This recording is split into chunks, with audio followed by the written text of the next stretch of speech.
Over the NHL's long history, it has seen many pairs of brothers join its game.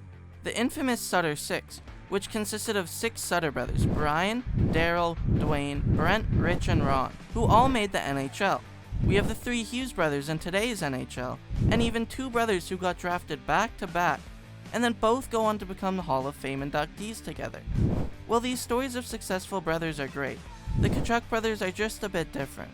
Since their introduction into the league, 2016 for Matthew and 2018 for Brady, they have been redefining how a power forward should play, and doing so in quite an entertaining fashion. First, we need to lay down some context surrounding the Tkachuk brothers' upbringing. They were born in Scottsdale, Arizona, home of the— never mind, we're a year too late. Despite being born in Arizona, they spent the majority of their childhood in St. Louis. That's because their dad, Keith Tkachuk, was a player for the St. Louis Blues. Keith was a very talented NHLer in his time, registering over 500 goals and 1,000 points in his time in the league. But there's an important aspect to his game that became critical when it came time to raise his kids. Keith was a tough, physical, and annoying player to deal with on the ice, racking up over 2,200 penalty minutes and dropping the mitts 55 times during his playing days. Keith could keep up with the physical aspect of the game just as well as he could offensively, which in his era was a basic necessity, as the 90s were an absolutely crazy time in terms of physicality in the NHL. While raising both Brady and Matthew, he undoubtedly pushed physicality as an important skill set in their arsenal.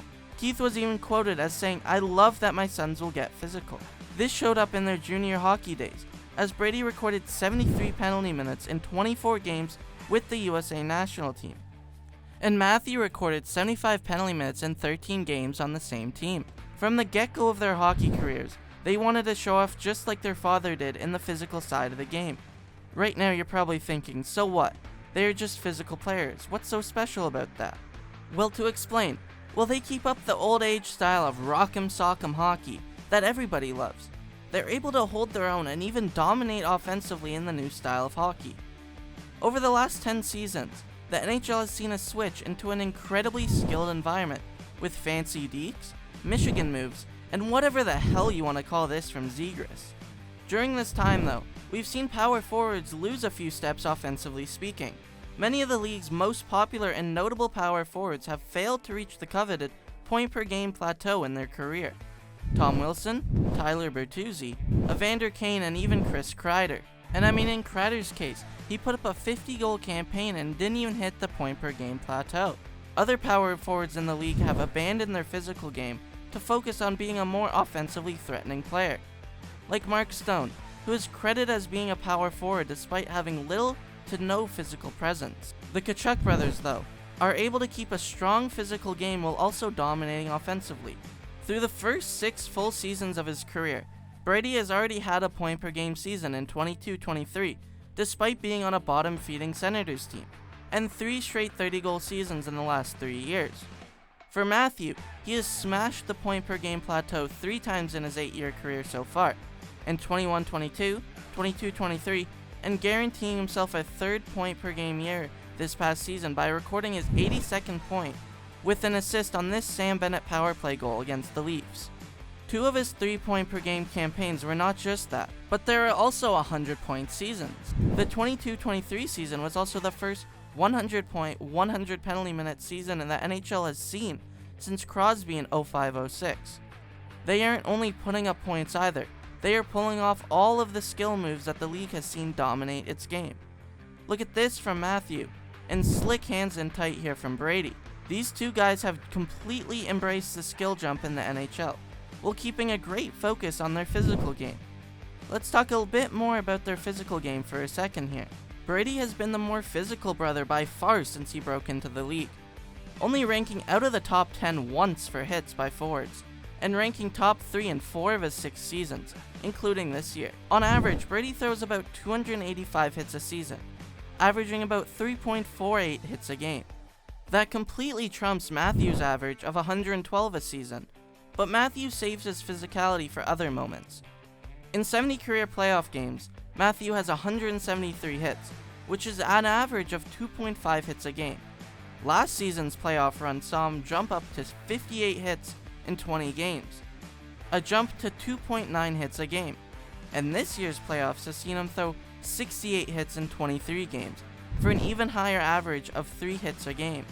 I think that effectively proves my point on how these guys are physical forces on the ice, and seem to only be improving their numbers. This seemingly perfect mix of physicality and scoring ability from the Tkachuk brothers makes for incredibly entertaining hockey. But why is it important to the league, and how is it going to change the game?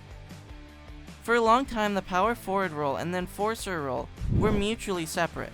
I mean, a lot of teams from the early 70s to the early 90s employed guys who couldn't handle it at the NHL level, but instead could beat opposing players to a pulp and protect the younger and smaller players on the team.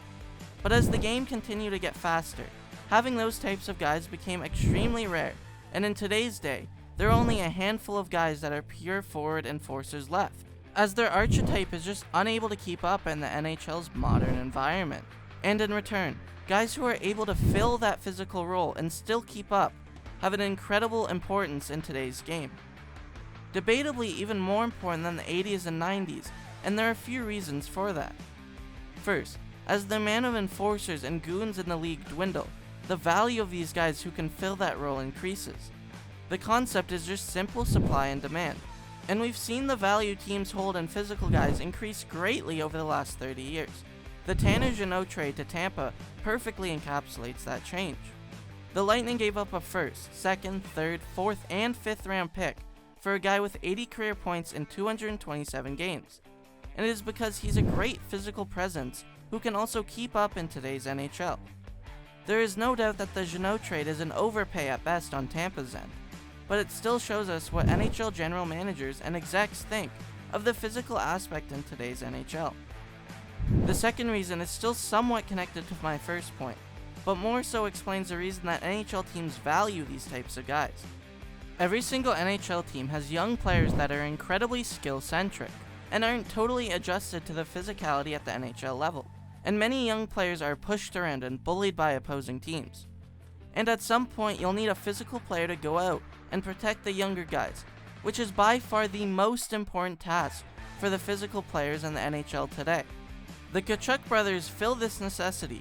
Here's Brady throwing down with Matt Dumba after a hit on skilled forward Tim Stützle. And Matthew does the same here, as he takes exception to a hit on Alexander Barkov from Utah defenseman Shane Gostisbehere. And Matthew certainly makes him think twice about that hit. Now, my third reason is the complete inverse of the last reason. What's the best way to stop a skilled forward from pulling off open ice dekes? You send out a guy who is able to keep up pace with them, and put him on his ass at the same time. Physical guys have the ability to instill fear into the opposing players, and more so if they are young. A skilled forward is going to think twice about cutting up the middle if they just got laid out trying to do the same thing on his last shift. Well, you like to have your young players protected. Keeping your opponent's young guys on their toes may be just as important, especially in the playoffs. That is why you see a team like the Panthers do so well, due to all of their forwards who can keep a nice physical game. Alexander Barkov, Nick Cousins, Sam Bennett, Sam Reinhart, and of course Matthew Tkachuk. Everybody knows why offense is important in the NHL, but many don't truly grasp the importance of defense and its close relation with physicality. The Tkachuk brothers are able to excel in both of these important areas, and are paving a path that will hopefully see future players follow in. Rutger McGroarty is a prospect who could definitely turn into the next Tkachuk style of player. He's played at above point per game in his last 4 years with both the US National Development Team and the University of Michigan, while having a big frame, and has been touted as a physically mature player. At any rate though, the Tkachuk brothers are doing things in the NHL that very few players can do in this day and age. Hopefully we'll see many players in the future follow in their footsteps. That is all I've got for you today though, so thank you for watching. Go check out my latest video on Phil Kessel. Let me know what you think of the Tkachuk brothers down below, and I'll see you all in the next video.